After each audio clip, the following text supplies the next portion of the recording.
Ini adalah video kesimpulan saya tentang air minum dalam kemasan yang mengandung cemaran BPA beserta dengan solusinya. Jadi bukan cuma masalahnya saja saya paparkan, beserta solusinya akan saya lampirkan kalian semuanya. Amat sangat disayangkan sekali kemarin video edukasi saya tentang minuman dalam kemasan yang mengandung cemaran BPA digiring ke arah persaingan bisnis yang menurut saya itu tidak menjawab konteks sama sekali ya. Sebenarnya ini adalah keresahan saya dan sebelumnya saya bisa bilang ya, bahwa sebelum saya menaikkan konten tersebut juga sudah pernah dibahas oleh beberapa pihak lainnya, baik Metro TV, TV One, BPOM sendiri sudah melakukan beberapa kali meeting tentang membahas hal ini. Ini adalah presentasi BPOM. Jadi ini sudah menjadi concern baik pemerintah, baik BPOM sendiri, ataupun juga beberapa influencer, konten kreator ya, beberapa di luar dari saya itu sudah pernah membawa konten ini. Tapi karena saya bukan ahlinya di sini, saya mendatangkan ahli yang sesuai. Saya kan dokter kecantikan ya. Ya ahli mungkin di bidang skincare, tapi kalau misalnya di bidang air minum, aku tuh nggak paham apa-apa.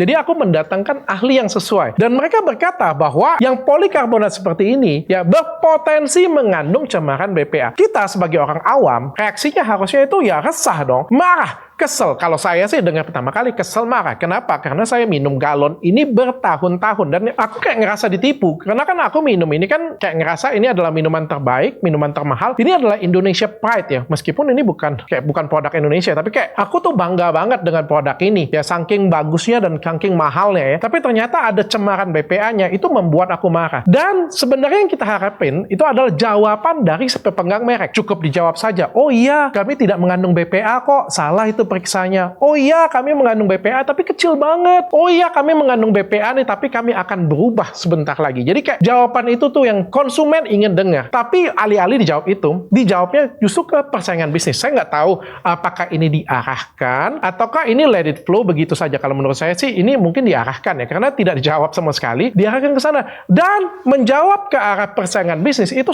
amat sangat tidak kontekstual. Artinya kamu nggak bisa berdebat secara sehat dengan saya. Artinya kalian nggak bisa berdebat secara sehat dengan ahli-ahli yang saya datangkan, dan ketika nggak bisa menjawab itu, maka dijawab ke persaingan bisnis, yang menurut saya di luar dari konteks. Sama seperti giringan opini di Twitter, mengatakan bahwa, wah ini dokter mah semua masalah diangkat semuanya. Ya namanya podcast ya, kita ngomong seperti itu ya. Wah ini mah dokter para janda ini katanya, yang nggak ada hubungannya. Dengan apa hubungannya dengan polikarbonat yang mengandung cemaran BPA? Nggak ada hubungannya sama sekali. Yaitu di luar konteks sama sekali. Dok, benarkah ini ada persaingan bisnis? Saya tidak ada kepentingan dengan pihak manapun. Jadi saya tidak punya kontak dengan pihak manapun. Saya tidak membela pihak manapun. Dan saya tidak punya perusahaan air minum dalam kemasan. Jadi saya whatever. Masa bodoh. Siapa saja yang mau jadi market leader, siapa saja yang laris, itu bukan urusan saya. Saya cuma peduli kesehatan saya. Saya cuma peduli saya minum suatu minuman yang baik untuk kesehatan saya. Ya, jadi kalau ada yang bilang, udahlah dok, Indonesia mah masih makan cilok, makan bakso, panas-panas, dibungkus pakai plastik,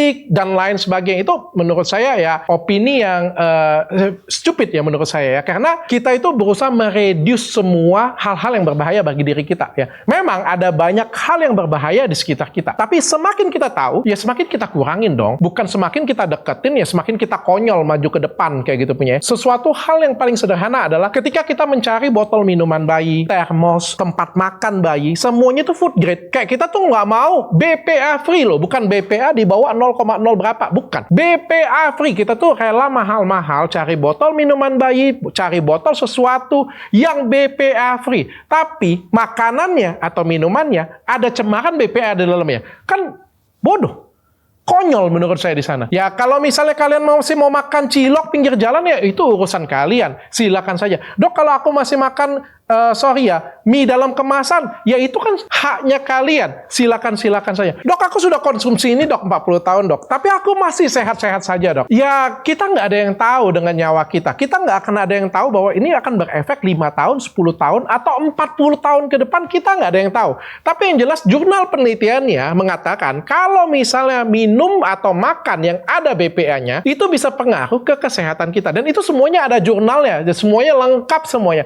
Bahkan beberapa aturan di luar negeri, baik FDA ataupun peraturan-peraturan di Eropa, itu sudah melarang adanya BPA pada kemasan dalam minuman, apalagi dalam makanan. Jadi ini udah kita nggak usah debat deh ke arah sana deh. Dan kita juga nggak ada yang tahu, mungkin beberapa dari kita sudah mendapatkan efeknya, tapi kayak kita tuh nggak sadar bahwa ini adalah efek dari cemaran BPA yang kita konsumsi. Kan kita nggak sadar. Dan kalau kita tahu, kenapa nggak kita hindarin? Kenapa harus kita deketin? Dan kenapa kita harus konsumsi terus-menerus? Dok, kalau makanan-makanan lain masih dikonsumsi, udahlah dok, ini dikonsumsi. Beda. Kalau kita konsumsi kayak minuman dalam kemasan lain yang berbahaya, alkohol lah saya bilang ya, atau kita ngomongin makanan-makanan yang berbahaya, junk food di luar sana, itu kita makannya sekali-sekali. It's okay lah, memang itu racun tapi sekali-sekali. Tapi minum minuman dari tempat yang berpolikarbonat dan mengandung cemaran BPA di dalamnya, itu kita minum setiap hari. Mana ada anjuran dokter pula minum 2 liter, minimal 2 liter sehari loh. Jadi kan kayak ngerti nggak sih? Jadi minumannya sudah ada racunnya, ada BPA-nya, kita minum banyak lagi. Ya kan? Jadi kan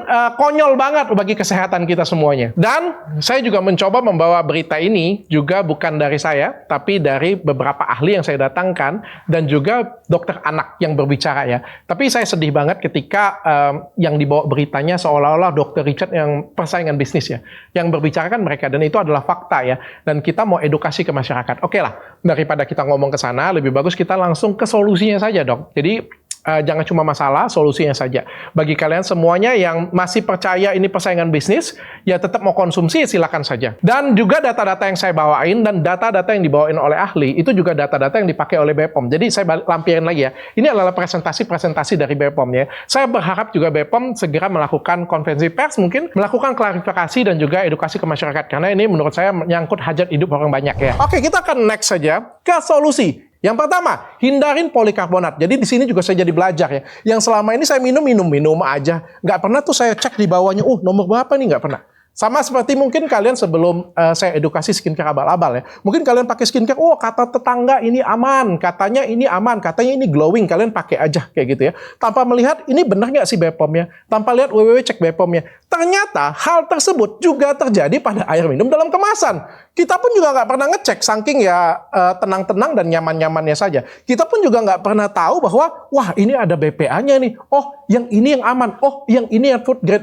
Nah, dari kejadian ini, saya jadi belajar. Saya jadi belajar banget. Ya, ternyata segitiga nomor 7 itu mengandung polikarbonat. Jadi ini ada segitiga nomor 7. Nggak pernah kan saya minum minuman galon kayak saya balik, wih, ada nilai 7-nya, CR7 nih. Nggak pernah saya minum kayak gitu. Jadi lambang nomor 7 nih, kemungkinan tercemar BPA. Jadi bukan levelnya food grade ya. Terus pakainya yang kayak gimana dok? Pakainya yang PET. Tapi dok, PET itu juga katanya dari bahan kimia dan berbahaya juga. Menurut jurnal dan penelitian dan menurut ahli-ahli yang saya datangkan, PET sampai detik ini amat sangat aman dan itu food grade dan dilambangkan dengan angka 1. Ini tanpa memegang merek manapun ya. Saya bawa ini hanya untuk menjadikan contoh saja. Jadi saya tidak pro ke merek manapun dan saya tidak dibayar oleh merek manapun ya. I don't care about merek tersebut ya. Saya cuma peduli saya minumnya ini, saya pengen berubah, dan saya pengen kasih tahu ke masyarakat. Jadi di sini lambangnya nomor 1, jadi segitiganya 1, dan ada garpu dan ada sendoknya. Ini menyatakan bahwa ini adalah food grade ya. Sedangkan ini juga sama ya. Ini nomor 1,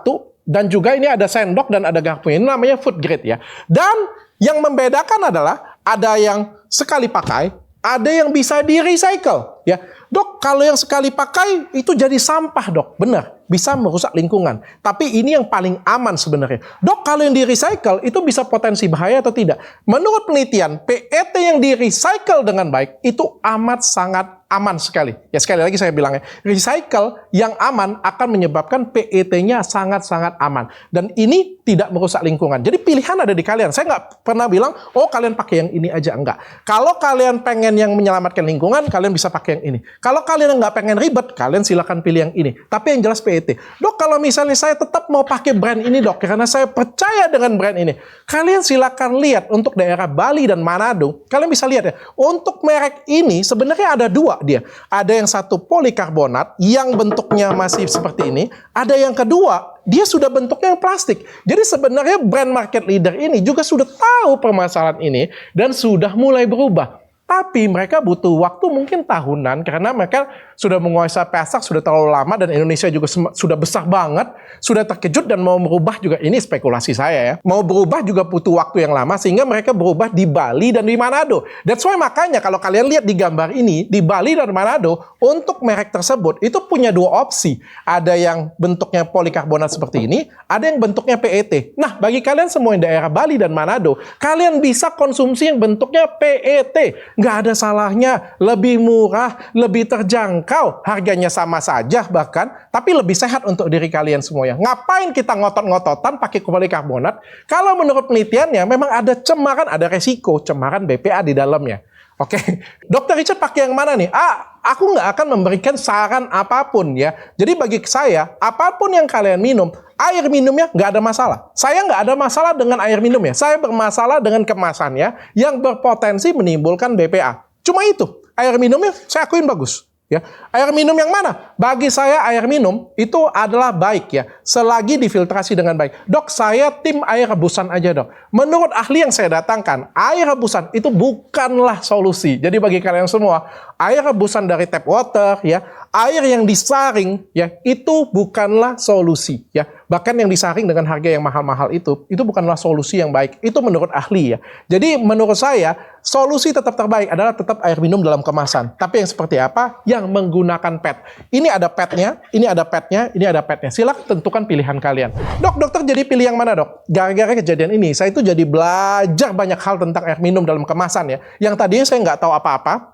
Tiba-tiba saya itu jadi pengen kepo dan pengen apa ya namanya ya, pengen yang terbaik bagi diri saya dan juga keluarga saya. Ya, maka saya belajar banyak yang tadinya saya nggak tahu apa itu air mineral, apa itu air murni, apa itu yang kangen water, apa itu pokoknya saya jadi belajar banyak karena ya tadinya saya nggak peduli kan, pokoknya air minum terbaik aja saya minum pokoknya kan. Ini saya jadi belajar dan saya jadi tahu. Nah sekarang yang saya ketahui adalah kita membutuhkan air murni. Jadi kita membutuhkan itu bukan mineral. Jadi mineral itu yang memang sedikit banget di dalam air ya. Dan juga mineral yang bagus itu adalah mineral dari sayur dan buah. Jadi mineral itu menurut saya tidak terlalu penting pada air minum. Yang penting adalah air putih. Dan saya juga mencari air minum yang ramah terhadap lingkungan. Mungkin itu saja video penjelasan dari saya. Mudah-mudahan bermanfaat. Dan mudah-mudahan tidak digoreng oleh pihak manapun. Saya sangat kecewa sekali. Kemarin saya ada ngelihat suatu video dibawakan seorang dokter juga spesialis yang menyatakan bahwa BPA itu dalam jumlah sedikit tuh nggak jadi masalah. Sangat mengecewakan sekali ya, karena ahli-ahli yang saya datangkan juga bukan ahli biasa, saya juga bukan ahlinya di sini. Profesor-profesor yang saya datangkan itu memberikan concern kepada BPOM, dan BPOM juga sudah memberikan presentasi, sekali lagi saya lampirkan presentasinya ada di sini, dan juga dokter spesialis anak juga sudah memberikan concern, dan FDA dan regulator di luar negeri itu sudah memberikan peraturan tentang BPA ini. Ya sekali lagi, yang mau percaya silakan, kesehatan ada di tangan kita, pilihan ada di tangan kita, kalian yang tentukan.